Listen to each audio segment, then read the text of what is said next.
राधे राधे बंधुओं, बहुत स्वागत है आपका न्यूज़ नेशन के डिजिटल प्लेटफॉर्म न्यूज़ नेशन स्तुति पर।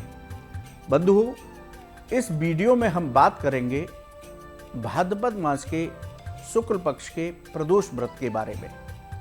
इस बार बड़ा दुर्लभ संयोग बन रहा है जब आप रविवार के दिन इस व्रत को करेंगे तो आपको भगवान शिव के साथ श्री हरि की भी कृपा प्राप्त होगी। ऐसा क्यों है, इस वीडियो में हम बताएंगे। आप हमारे साथ जुड़े रहिए। और प्रदोष काल का पूजा का शुभ मुहूर्त क्या है, किस विधि से पूजा करनी है, ये व्रत कितना महत्वपूर्ण है, इस व्रत को करने से किन फलों की प्राप्ति होगी, इस पर चर्चा करेंगे। बंधुओं, मैं हूं हरि गोपाल शर्मा। बंधुओं, शास्त्रों में प्रदोष व्रत की विशेष महिमा बताई गई। भगवान शिव का सबसे पसंदीदा व्रत प्रदोष व्रत कहा जाता है। यानी कि जो लोग प्रदोष व्रत रखते हैं उनको भगवान शिव की विशेष कृपा प्राप्त होती है। उस व्यक्ति के जीवन के सभी संकट समाप्त होते हैं। उस व्यक्ति के जीवन की सभी बाधाएं दूर होती है। उस व्यक्ति की सभी मनोकामनाएं पूरी होती हैं। वो व्यक्ति भगवान के शिव धाम में अपना स्थान प्राप्त करता है। तो शास्त्रों में प्रदोष व्रत की विशेष महिमा बताई गई। यदि इस साल भाद्रपद मास के शुक्ल पक्ष के प्रदोष की बात करें तो इस बार 15 सितंबर को प्रदोष व्रत किया जाएगा। रविवार का दिन है। इस दिन वामन द्वादशी भी है, यानी कि भगवान वामन का प्रकट उत्सव है। बंधुओं, ये एक दुर्लभ संयोग इस बार त्रयोदशी तिथि पर बन रहा है कि जब प्रदोष भी है और वामन द्वादशी भी है। भगवान वामन की पूजा का पर्व है। इसलिए आप विशेष रूप से भगवान विष्णु के वामन स्वरूप और भगवान शिव की उपासना कीजिए, जिससे कि आपको हर और हरि दोनों की कृपा प्राप्त हो।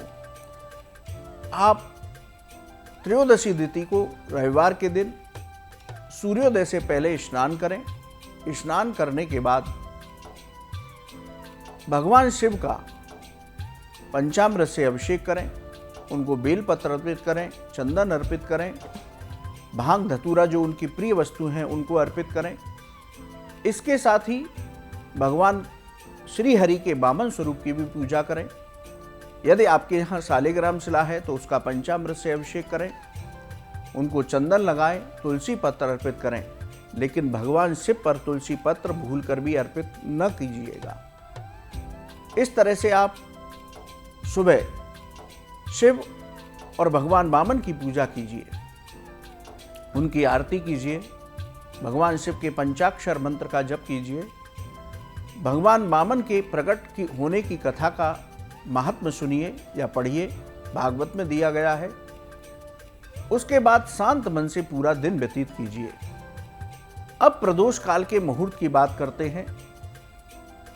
इस साल प्रदोष काल का जो मुहूर्त है वो शाम को 6:26 से लेकर रात को 8:46 तक रहेगा। 2 घंटे से ऊपर का समय है। इस प्रदोष काल के मुहूर्त में हमें पुनः भगवान शिव का रुद्राभिषेक करना चाहिए। उनका पंचामृत या गंगा जल जैसी आपकी सामर्थ्य है उनका अभिषेक कीजिए। पुनः उनको बेलपत्र अर्पित कीजिए, भांग धतूरा चंदन सब कुछ अर्पित कीजिए और उनकी आरती कीजिए।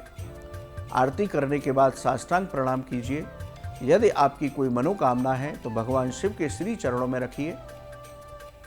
उसके बाद आप क्षमा याचना कीजिए और आसन पर बैठ करके पंचाक्षर मंत्र का जप कीजिए, महामृत्युंजय मंत्र का जप कीजिए, शिव चालीसा का मंत्र कीजिए, जप कीजिए, रुद्राष्टकम का पाठ कीजिए।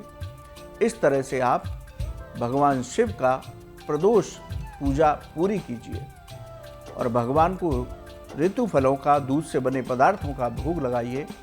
और पूजा पूरी हो जाने के बाद स्वयं भी आप फलाहार कर सकते हैं। इसी तरह आप संध्या काल में भगवान विष्णु की पुनः आरती करें, वामन स्वरूप के ध्यान करते हुए उनकी आरती करें, उनको चंदन लगाएं और उनकी पूजा करें। इस बार ये बेहद दुर्लभ संयोग है कि जब त्रयोदशी तिथि को प्रदोष व्रत भी है, रवि प्रदोष, और वामन द्वादशी भी है। इस तरह से इस प्रदोष व्रत पर पूजा करने से हमें भगवान शिव और श्री हरि दोनों की कृपा प्राप्त होगी। दोनों की कृपा से हमारे जीवन में आनंद होगा, हमारे जीवन के संकट समाप्त होंगे, हमारे जीवन में धन की कोई समस्या नहीं रहेगी, हमारा कोई ग्रहों की पीड़ा है वो भी शांत होगी। इसलिए इस रवि प्रदोष व्रत पर हमें विधि पूर्वक श्री हरि और भगवान शिव का पूजन अर्चन अवश्य करना चाहिए। ये एक दुर्लभ संयोग इस साल बना है। तो बंधुओं, इस तरह से आप भगवान शिव और वामन भगवान स्वरूप की पूजा कीजिए, जिससे कि आपका कल्याण हो। बंधुओं, आपको ये वीडियो कैसा लगा आप हमारे कमेंट बॉक्स में लिखें।